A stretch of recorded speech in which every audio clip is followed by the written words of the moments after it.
প্ৰিয় সতীৰ্থসকল, মোৰ আজি ৰাতিপুৱা মোৰ খেতিৰ এই নৰসিংহৰ পাত আনিলোঁ।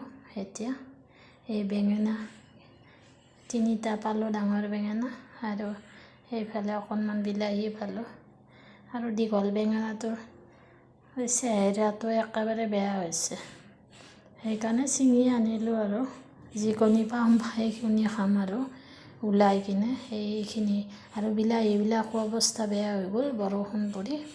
এতিয়া এই বেঙেনা 3টা পাইছোঁ যেনিবা, ৰাউণ্ড বেঙেনা। আজি ৰাতিপুৱা এই ব্ৰেকফাষ্ট কৰি উঠি সেইখিনি গ'লোঁ, ওপৰত গৈ চাই আহিলোঁ যে মোৰ খেতিটো কি হৈ আছে। বেঙেনা 2জোপা ঠিকে আছে আৰু বাকীবিলাক বেয়াই হৈছে।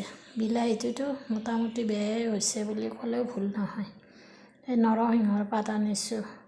আজি নৰসিংহৰ বৰাই বনাওঁ নে মাছেৰে বনাওঁ, কিবা এটা বনাম আৰু দুপৰীয়া আয়োজনৰ কাৰণে। এতিয়া সেই ৰাউণ্ড বেঙেনাকেইটা ঠিকে আছে বাৰু। চাবচোন আপোনালোকে ঠিকে আছেনে। যিমান কষ্ট কৰা হয় সেই অনুপাতে ফলটো পোৱা নাযায়। তথাপিতো আৰু নিজৰ কাৰণে হয়, বেলেগক দিবৰ কাৰণেও নোলায়। এতিয়া বিলাহীটো অলপ চলপ ওলায়, কিন্তু বেঙেনাটো এই 2-3টা হৈছে। এতিয়া নিজে খামনে আনকে দিম এনেকুৱা হৈ যায় না। গতিকে এনে 2জন মানুহৰ কাৰণে হৈ যায় আৰু এইখিনি চলি যায় বাৰু।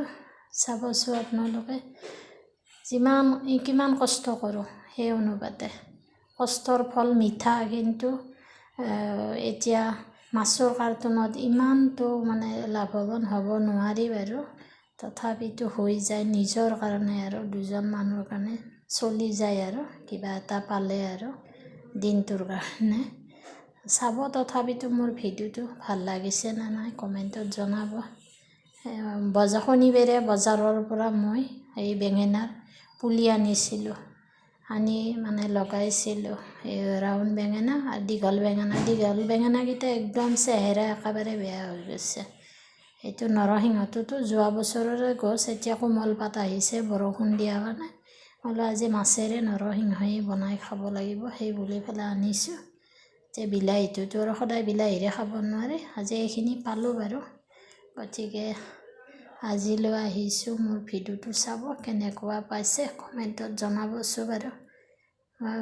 অকলে কৰোঁ না, মতা মানুহজনে আকৌ এইবিলাক কৰিব নোৱাৰে।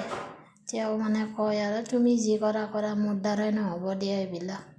তেওঁক অকল পেপাৰখন, মোবাইলটো, টিভিটো দিলে হৈ যায় আৰু বাকী দুনিয়াত এইবিলাকৰ মাথা নামাৰে।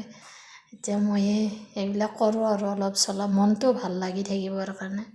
খোৱাটো ডাঙৰ কথা নহয়, কিন্তু একচুৱেলি মনটো যাতে মই ভালে ৰাখিব পাৰোঁ সেইটোৱে। এতিয়া ল'ৰা বোৱাৰীও ঘৰত নাথাকে, অকলে টাইমটো নাযায়। সেইকাৰণে এইখিনি ব্যস্ততা হৈ থাকিলে অলপ মনটো ভালে থাকিব, সেই গতিকেহে কৰা যায়। এনেইতো আৰু মাৰ্কেটৰ পৰা আনি খাবই লাগে না, প্ৰত্যেকটো বস্তুৱে আনি খাব লাগে, কোনটো বস্তু নিকিনাকৈ খাব পাৰিম। গতিকে এইটো মনৰ ফূৰ্তি, যিটো আনন্দ আমাৰ, সেইটোৱে আৰু বেলেগ একো নাই। চাব মোৰ ভিডিঅ'টো কেনেকুৱা হৈছে কমেণ্টত জনাবচোন আপোনালোকে। এৰিছোঁ দিয়ক এতিয়া, বাই।